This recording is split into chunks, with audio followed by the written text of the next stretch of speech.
Hello, this is Andrei from Ruski Airsoft Workshop.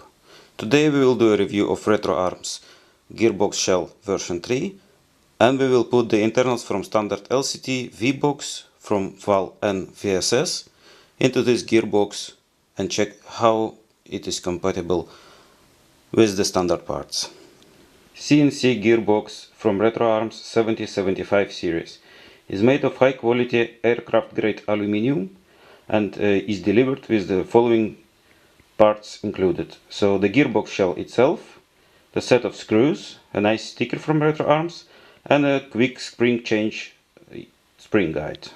The gearbox is designed to fit 8mm bushings, so we will use 8mm ball bearing bushings from the RetroArms, and also I would like to fit the CNC cutoff lever from RetroArms in this gearbox.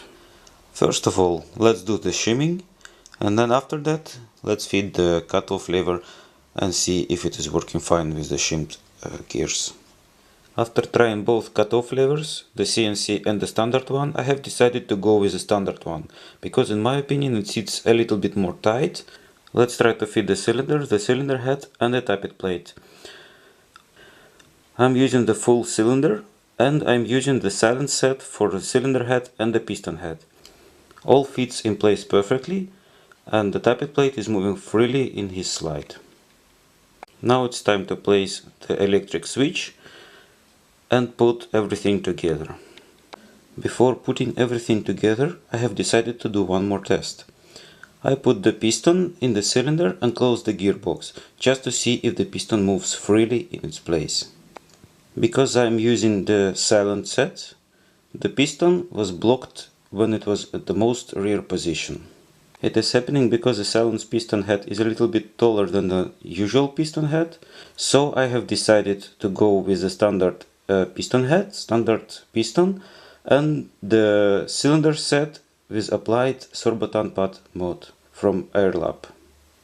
So now when everything is put together, you can see the benefits of design of this gearbox. The trigger assembly and the reverse latch and also the gears are perfectly in place, are perfectly staying tight, and nothing is jumping out as you normally would expect. Second benefit of this gearbox, or of design of this gearbox, is because there is no spring, you don't have to care about the spring jumping out and the gearbox and the internals of your gearbox are flying around in your room. The third benefit is that you can put the top cover latch after you completely assembled your gearbox, so not in the stage of closing your gearbox. The fourth benefit of this gearbox is the window on the other side of your gearbox shell, on the left side, that allow you to see the alignment of your motor pinion gear and the motor gear, the first gear in your gearbox.